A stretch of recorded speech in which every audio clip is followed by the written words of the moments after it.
بہت خوب حضرات،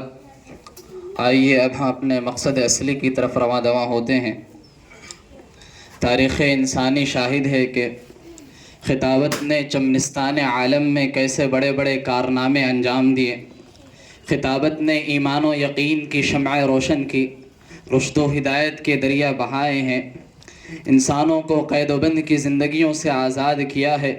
مظلوموں کو ظلم و جبر کے خلاف علم بغاوت بلند کرنے کا حوصلہ دیا ہے، ظالموں کی حکومت میں تباہی مچائی ہے،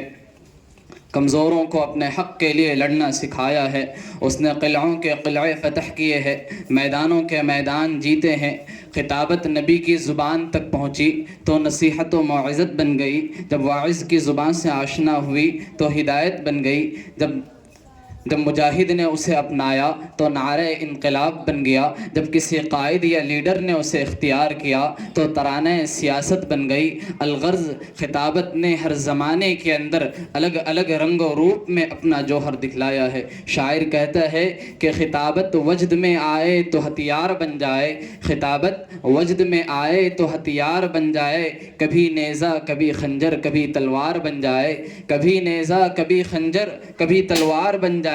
خطابت کی گلفشانی مسلم ہے زمانے میں، خطابت کی گلفشانی مسلم ہے زمانے میں، یہ نجاشی کے آگے جعفر تیار بن جائے۔ آئیے اسی خطابت کا ایک نمونہ ملاحظہ کرنے کے لیے میں دعوت دیتا ہوں ایک ایسے بے باک خطیب کو جس نے اپنی خطابت کو نکھارنے میں کافی عرق ریزیاں کی۔ میرے بھائیوں، میرا اشارہ کلام حضرت مولانا مفتی محمد عباد الرحمن صاحب حسامی دامت برکاتہم العالیہ ہے، امام و خطیب مسجد آصفیہ۔ میں حضرت والا سے درخواست کروں گا کہ تشریف لائیں اور جو ہے اپنے خطاب عالی سے ہم سامعین کو مستفیض فرمائیں۔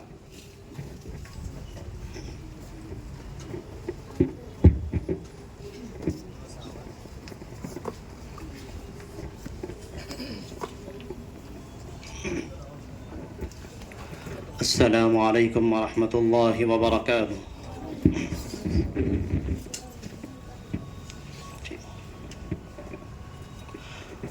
الحمد للہ رب العالمین، والصلاة والسلام على سید الانبیاء والمرسلین، محمد بن عبد اللہ وعلى آلہ واصحابہ اجمعین الى یوم الدین، اما بعد، فقد قال الله عز وجل في كلامه المجيد والفرقان الحميد، فأعوذ بالله من الشيطان الرجيم، بسم الله الرحمن الرحيم، تلك أمة قد خلت لها ما كسبت ولكم ما كسبتم ولا تسألون عما كانوا يعملون، صدق الله العظيم۔ یہ علم، یہ حکمت، یہ تدبر، یہ حکومت، یہ علم، یہ حکمت، یہ تدبر، یہ حکومت، پیتے ہیں لہو دیتے ہیں تعلیم مساوات۔ اس بزم جنوں کے دیوانے ہر راہ سے پہنچے یزداں تک، اس بزم جنوں کے دیوانے ہر راہ سے پہنچے یزداں تک، ہیں عام ہمارے افسانے دیوار چمن سے زنداں تک، 100 بار سوارا ہیں ہم نے اس ملک کے گیسوئے برہم کو، 100 بار سوارا ہے ہم نے اس ملک کے گیسوئے برہم کو، یہ اہل جنوب بتلائیں گے کیا ہم نے دیا ہے عالم کو۔ قابل قدر مہمانان مکرم، اسٹیج پر جلوہ افروز اساتذہ عظام، چمنستان جامعہ کے نوشگفتہ پھولوں اور محترم و مکرم سامعین عظام، یقیناً آپ حضرات کی اس اجلاس میں تشریف آوری ہماری نجات کے لیے کافی سمجھتا ہوں، اس لیے کہ استاد مکرم نے درس کے موقع پر ایک واقعہ ہمیں یہ بتلایا تھا کہ مدرسے کے قریب ایک مکان کے باہر ایک شخص چبوترے پر بیٹھا مدرسے کے طلباء کا نظارہ کیا کرتا تھا۔ جب مدرسے کے طلباء بارہا مدرسہ آیا جایا کرتے تھے تو بس اس کا کام یہ تھا کہ ان بچوں کو دیکھ کر مسکرایا کرتا تھا۔ جب اس کا انتقال ہوا تو متعلقین نے خواب میں دیکھا کہ وہ جنت کے عیش و عشرت میں مست ہے، حالانکہ اس کا عمل تو اس قابل نہ تھا کہ وہ جنت میں عیش و عشرت کرتا، بظاہر ایسا تھا، لیکن جب اس کے متعلقین نے دیکھا کہ جنت میں عیش و عشرت میں مست ہے تو اس کے متعلقین نے اس سے پوچھا کہ دادا جان کیا بات ہے کہ آپ جنت کے مستیوں میں مست نظر آ رہے ہیں؟ تو اس بزرگ نے کہا کہ میں بھی پریشان تھا، پھر جب میں نے پوچھا کہ کس عمل کی وجہ سے مجھے یہ صلہ دیا جا رہا ہے تو مجھے یہ بتلایا گیا کہ جب تم مدرسے کے طلباء کو دیکھ کر مسکرایا کرتے تھے، تمہارے اسی عمل کی وجہ سے اللہ نے تمہیں یہ نعمت عطا فرمائی ہے۔ تو کیا بعید ہے کہ ہم اس اجلاس میں ان نوشگفتہ پھولوں کی حوصلہ افزائی فرما رہے ہیں، تو یقین جانیے کہ اللہ عز و جل یقیناً ہماری مغفرت فرمائیں گے۔ یہی ہماری امید ہے کہ اللہ عز و جل ان جیسے اعمال کی بدولت ہماری مغفرت فرما دیں۔ دوسری طرف عزیزان محترم، آپ نے ان بچوں کا مکالمہ سنا، ان بچوں کے نعتیہ اشعار سنے، تو یقین جانیے یہی بچے وہ ہیں جو مستقبل میں جانے کے بعد ہماری نسلوں کے محافظ ہیں۔ یہی بچے مستقبل میں جانے کے بعد ہماری نسلوں کے ایمان کے محافظ ہیں۔ آپ نے سنا کہ بچوں نے مکالمے میں شہدائے آزادی، شہدائے جنگ کے متعلق مکالمہ پیش کیا اور نعتیہ اشعار پیش کیے۔ کیا آپ نے نہیں پڑھا کہ جو شہدائے کرام جنہوں نے اس چمن بہار کو اپنے خون سے سینچا ہے، کیا وہ شہدائے کرام کسی اسکول سے تربیت یافتہ تھے؟ نہیں، یہ شہدائے کرام انہی مدارس سے فیض یافتہ اور صحبت یافتہ تھے۔ اور یقین جانیے یہ بچے جو آج کے نونہال ہیں، کل کے مستقبل میں یہی بچے ہماری نسلوں کے حفاظت کرنے والے ہوں گے۔ اللہ سے دعا ہے کہ اللہ ان بچوں کو، ان نونہالوں کو مستقبل کا امام بنائے، ان نونہالوں کو مستقبل کا عالم دین بنائے، ان بچوں کو مستقبل میں اشاعت دین اور حفاظت دین کا ذریعہ بنائے۔ عزیزان محترم، جو عنوان دے کر مجھے یہاں کھڑا کیا گیا کہ جنگ آزادی اور یونیفارم سول کوڈ، ہر سال یوم آزادی کا موقع آتا ہے، یوم جمہوریت کا موقع آتا ہے، ولولہ انگیز تقاریر ہوتی ہیں، اور اسی طرح ہر مقرر اور خطیب اپنے ولولہ خیز تقاریر کے ذریعے سے موسم کو گرماہٹ دے کر جاتا ہے۔ لیکن کیا کہ جب تقریر ہوتی ہے پوچھا جاتا ہے کہ خطیب صاحب نے کیا کہا، تو بس یہ جملہ ہوتا ہے کہ یہ کان سے سنا اور یہ کان سے اڑا دیا۔ عزیزان محترم، میں اپنی تقریر کو 5-6 باتوں میں سمیٹنے کی کوشش کروں گا۔ سب سے پہلی بات تو یہ کہ ہمارا یہ ملک ہندوستان کو کس نے آباد کیا؟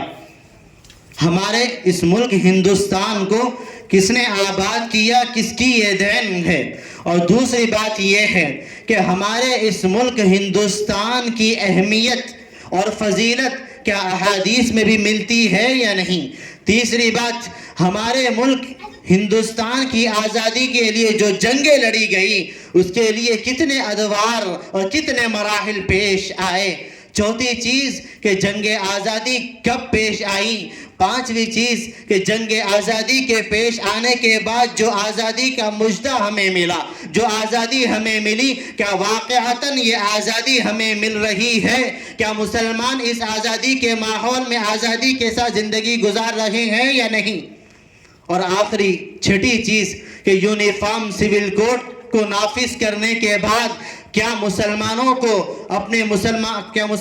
کو اسلام پر باقی رہنے کی پوری آزادی ملے گی؟ کیا ہندوؤں کو اپنے مذہب پر آزادی کے ساتھ جینا نصیب ہوگا؟ کیا سکھوں کو اپنے مذہب پر جینے کا پورا اختیار ہوگا؟ کیا یہودیوں اور عیسائیوں کو اپنے مذہب پر جینے کا پورا اختیار دیا جائے گا؟ اس کا کیا ہے یونیفارم سول کوڈ کا نتیجہ اور ثمرہ کیا ہوگا؟ سب سے پہلی بات عزیزان محترم کہ یہ ہندوستان کس نے آباد کیا؟ تو سب سے پہلی بات آپ جانیں کہ حضرت نوح علیہ السلام جو انبیاء علیہم السلام میں سے آپ کا تذکرہ آتا ہے کہ حضرت نوح علیہ السلام کی اولاد میں ایک بیٹے آتے ہیں حضرت حام. آپ کی 4 اولادیں ہیں، حضرت حام، حضرت کنعان.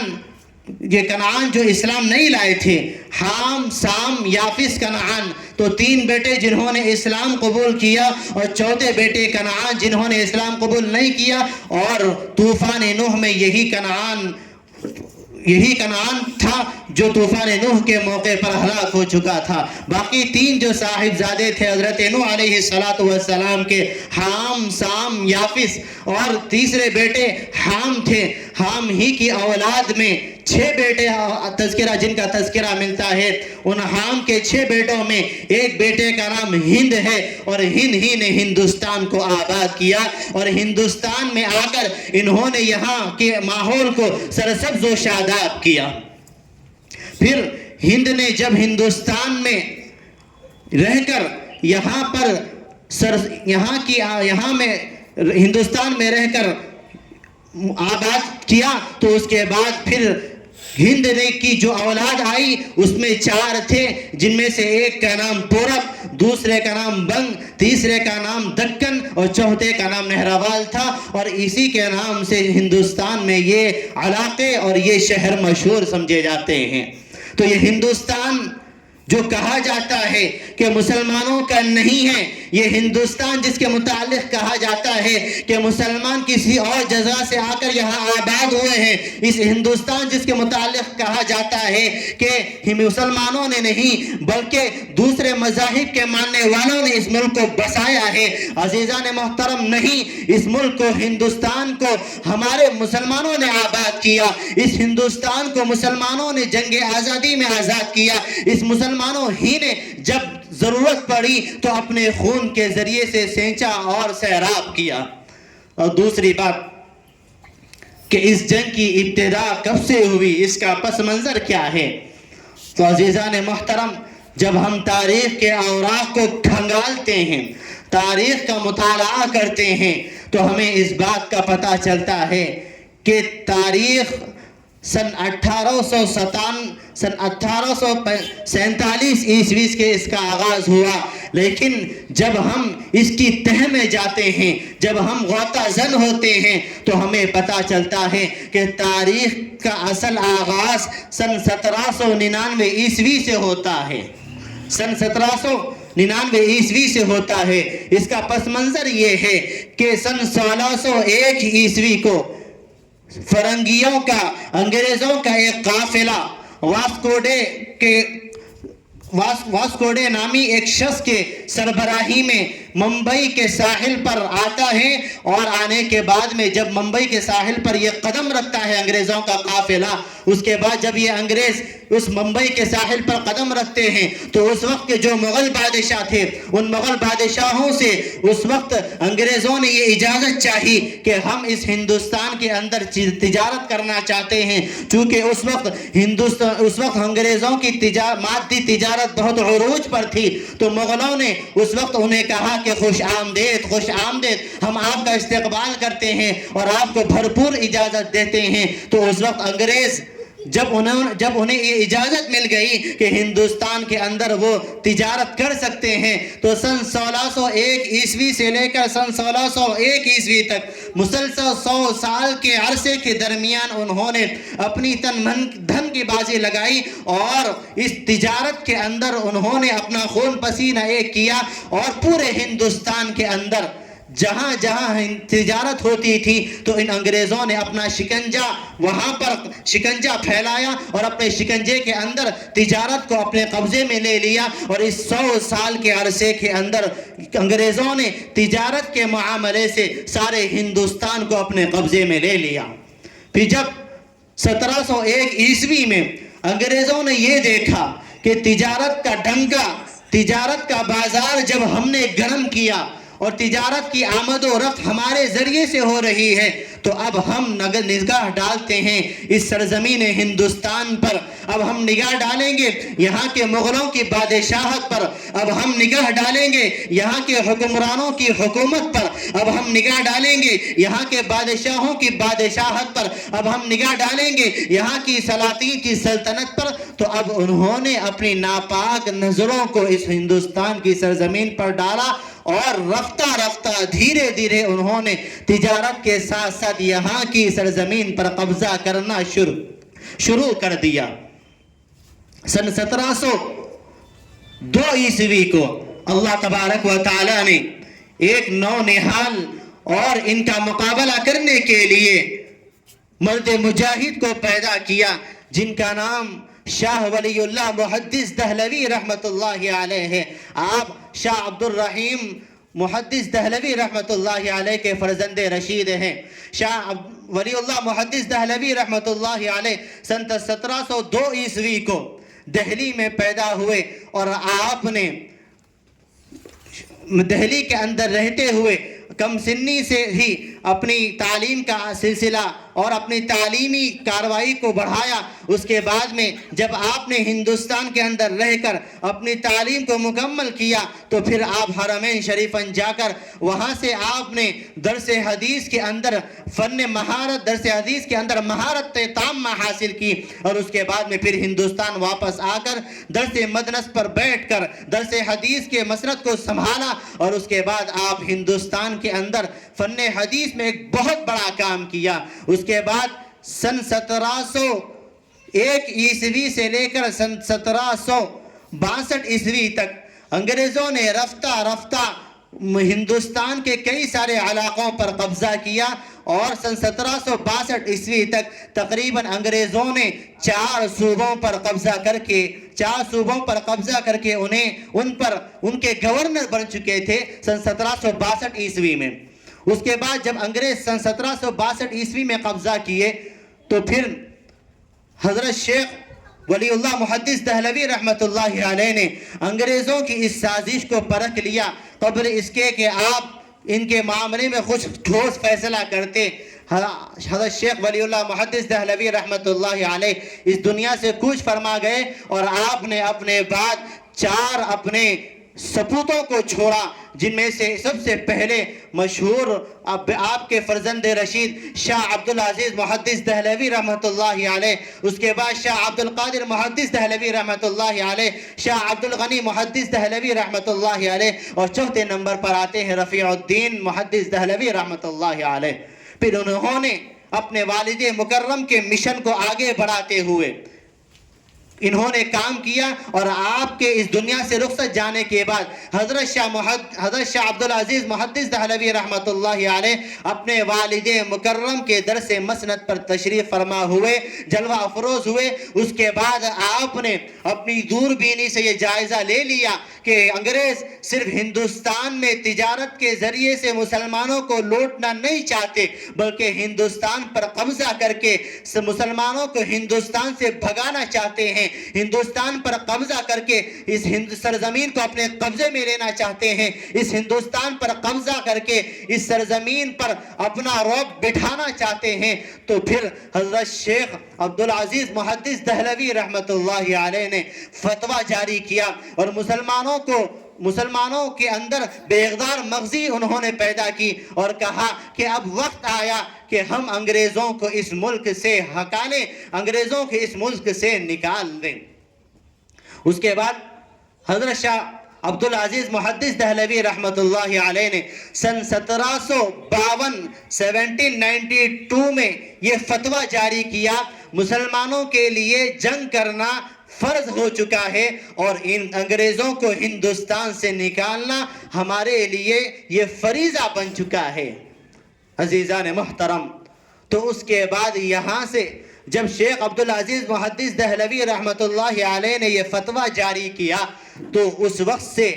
انگریزوں کے مظالم، انگریزوں کے ظلم و ستم کی داستان یہاں سے شروع ہوتی ہے کہ سب سے پہلے شاہ عبدالعزیز محدث دہلوی رحمۃ اللہ علیہ کے فتوے کو جاری کرنے کی وجہ سے انگریزوں نے آپ کو بے تحاشا ظلم و ستم کا نشانہ بنایا اور آپ کو ایسا زہر دیا، کتابوں میں لکھا ہے کہ اس زہر کی وجہ سے حضرت شیخ عبدالعزیز محدث دہلوی رحمۃ اللہ علیہ کی بینائی جاتی رہی اور آپ کے جسم پر رفتہ رفتہ پھوڑے نمودار ہوئے اور آپ بیمار پڑتے گئے۔ اور جب آپ کا وصال قریب آیا، جب آپ کو شہادت کا موقع قریب آیا تو حضرت شیخ عبدالعزیز محدث دہلوی رحمۃ اللہ علیہ نے اپنے بعد 2 ثبوتوں کو تیار کیا، اپنے 2 جواں مرد شاگردوں کو پیدا کیا، جن میں سے ایک اسماعیل شہید رحمۃ اللہ علیہ اور دوسرے احمد شہید رحمۃ اللہ علیہ ہیں۔ اس کے بعد پھر جب حضرت شیخ عبدالعزیز محدث دہلوی رحمۃ اللہ علیہ کو شہید کر دیا گیا تو اس کے بعد جب یہ آپ نے فتویٰ دیا تو میسور کے اندر تشریف رکھنے والے مرد مجاہد حضرت ٹیپو سلطان شہید رحمت اللہ علیہ نے قدم آگے بڑھایا اور آگے بڑھانے کے بعد میں انہوں نے ایک تحریک چلائی کہ اب ہمیں انگریزوں سے مقابلہ کرنا ہے اور انگریزوں کا اس سرزمین سے صفایا کرنا ہے۔ تو جب حضرت ٹیپو سلطان شہید رحمت اللہ علیہ ایک قافلہ لے کر انگریزوں کا مقابلہ کرنے کے لیے آپ نے قدم آگے بڑھایا تو جب جنگ کا آغاز ہوا تو جنگ کے موقع پر حضرت ٹیپو سلطان شہید رحمت اللہ علیہ کا پلڑا ابھی بھاری تھا، لیکن انگریزوں نے پیچھے سے حضرت ٹیپو سلطان شہید رحمت اللہ علیہ کو دھوکہ دیتے ہوئے آپ کے قافلے کے اندر، حضرت ٹیپو سلطان شہید رحمت اللہ علیہ کے قافلے ہی کے اندر ایک غدار تھا جس کا نام میر صادق آتا ہے۔ انگریزوں نے اس میر صادق کو پیسوں کی لالچ دلائی، میر صادق کو سلطنت کی لالچ دلائی، میر صادق کو یہ لالچ دلائی کہ ہم تمہیں 900 مربع میل کی زمین دیں گے، تو اس غدار نے اس لالچ میں آ کر سارے راز کو فاش میں تبدیل کر دیا اور اسی کا نتیجہ یہ ہوا کہ حضرت ٹیپو سلطان شہید رحمت اللہ علیہ نے جام شہادت نوش کیا۔ تو پہلی جنگ جب لڑی گئی تو اس میں مسلمانوں کو شکست ہوئی اور انگریزوں نے میسور پر قبضہ جما لیا اور اس وقت حضرت ٹیپو سلطان شہید رحمت اللہ علیہ کے خون آلود بدن پر انگریز کھڑا ہو کر یہ اعلان کرنے لگا کہ اب ہندوستان کے ہم مالک بن چکے ہیں، ہندوستان ہماری ملکیت میں آ چکا ہے اور یہ ہندوستانی ہمارے غلام بن چکے ہیں۔ حالانکہ اس وقت ابھی علماء کرام نے اپنا قدم آگے نہیں جمایا تھا۔ اس کے بعد جب دیکھا گیا کہ حضرت ٹیپو سلطان شہید رحمت اللہ علیہ کو شہید کر دیا گیا تو پھر پلاسی کے اندر نواب سراج الدولہ نے ایک قدم اور آگے بڑھایا۔ اس کے بعد انہوں نے جنگ کا اعلان کیا تو مسلمانوں نے بڑی بے باکی سے ساتھ جنگ کے لیے قدم آگے بڑھایا تو اس قافلے کے اندر بھی ایک غدار نکلا جس کا نام میر جعفر آتا ہے۔ انگریزوں نے اسی طرح جس طرح میر صادق کو پیسوں کا سلطنت کا لالچ دے کر خرید لیا تھا، اسی طرح میر جعفر کو بھی سلطنت کی لالچ دے کر خرید لیا اور نواب سراج الدولہ کے پیٹھ پر اس نے چھورا بھونکنے کے بعد میں پھر انگریزوں نے پلاسی پر بھی پلاسی کی جو جنگ ہوئی تھی اس جنگ میں بھی انگریزوں نے وہاں پر بھی غلبہ پا لیا اور مسلمانوں کو بھی شکست ہوئی۔ تو یہ جو جنگ ہوئی تھی اس کا دوسرا مرحلہ تھا۔ اس کے بعد میں پھر تیسرا مرحلہ آیا کہ حضرت شیخ عبدالعزیز محدث دہلوی رحمت اللہ علیہ کے 2 نوجوان جواں مرد سپود شاگرد حضرت سید احمد شہید رحمت اللہ علیہ، حضرت اسماعیل شہید رحمت اللہ علیہ، پھر اب یہ حضرات پرکھ لیے کہ اب ہمارے لیے ضرورت اس بات کی ہے کہ ہم ہندوستان کو آزاد کرانے کے لیے جہاں ایک طرف ہمیں